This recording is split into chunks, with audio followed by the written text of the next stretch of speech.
Hola, que Dios te bendiga en este día. Quiero compartirte una palabra que se encuentra en el libro de Jeremías, capítulo 18, y dice: Palabra de Jehová que vino a Jeremías diciendo: Levántate y vete a casa del alfarero, y allí te haré oír mis palabras. Y descendí a casa del alfarero, y he aquí que él trabajaba sobre la rueda. Y la vasija de barro que él hacía se echó a perder en su mano, y volvió y la hizo otra vasija según le pareció mejor hacerla. Entonces vino a mí palabra de Jehová diciendo: ¿No podré yo hacer de vosotros como este alfarero, oh casa de Israel? Dice Jehová: He aquí como el barro en las manos del alfarero, así sois vosotros en mi mano, oh casa de Israel.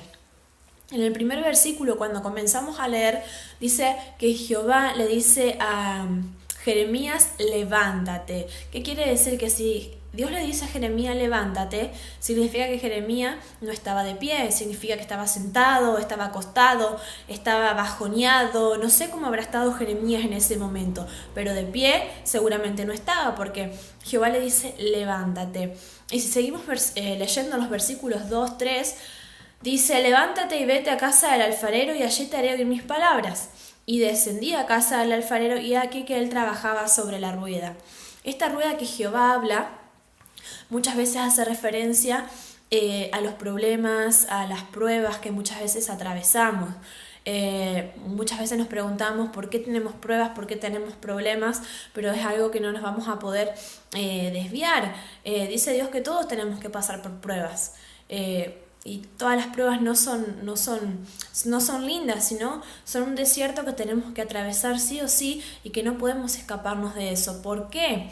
Porque dice Dios que Él quiere que lleguemos a su rueda para quitarnos esa presión y para poder empezar a moldearnos, poder empezar a formarnos. Muchas veces el barro, en la Biblia, en lo que leímos, el barro representa nuestra vida. Y muchas veces el barro tiene pequeñas piedritas o una pequeña arenilla que hace que el vaso, el molde, no se pueda formar bien, no se pueda armar bien. Entonces Dios nos está tratando de decir que Él quiere sacar esas pequeñas piedras, esa arenilla que está molestando nuestra vida. Muchas veces esas piedras o arenilla es el pecado, es la rebeldía. Nos enojamos con Dios por las adversidades, por las pruebas, y no nos damos cuenta que muchas veces Dios nos quiere fortalecer y quiere que nosotros maduremos a través de esas pruebas y de esos problemas, o quiere que aprendamos algo. Entonces, qué bueno que en este día podamos aceptar que el Señor pueda meternos en esa rueda y moldearnos y formarnos como Él quiere, y que Él nos pueda sacar esas pequeñas piedritas, pelotitas que hay en el barro, y que ya sea pecado, sea rebeldía, sea enojo contra Dios, sea lo que sea que esté molestando nuestra vida, que Dios la pueda sacar y nos pueda moldear. Y el barro, como decíamos anteriormente, representa nuestra vida, y es Dios el único que la puede moldear, el único soberano, el único que tiene el gobierno, el poder sobre nosotros para poder formarnos como Él quiere.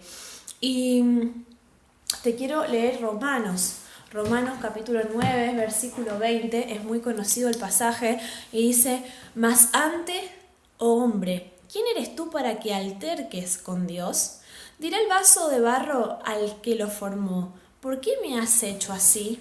En otras palabras está diciendo: ¿por qué nosotros tenemos que quejarnos de Dios? ¿O por qué nosotros tenemos que decirle a Dios cómo nos tiene que formar, cómo nos tiene que hacer? Muchas veces tenemos que aceptar lo que Él tiene para nosotros. Muchas veces dice la palabra que hay propósitos, hay planes divinos para nuestra vida, y somos nosotros muchas veces que opacamos o que retrasamos el plan o el propósito que Dios tiene para cada una de nuestras vidas, a causa de la rebeldía, a causa del pecado. O muchas veces le decimos al Señor: Señor, que se haga tu voluntad sobre mi vida. Y cuando Dios hace su voluntad sobre nosotros, nos enojamos, porque no queríamos eso, queríamos otra cosa.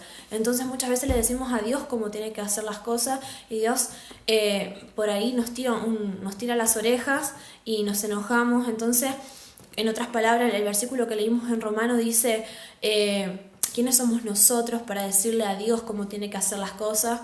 ¿Quiénes somos nosotros para mandarlo a Dios, a nuestro alfarero, a nuestro creador? Que realmente esta palabra te pueda bendecir, que realmente puedas reflexionar. Que Dios te bendiga.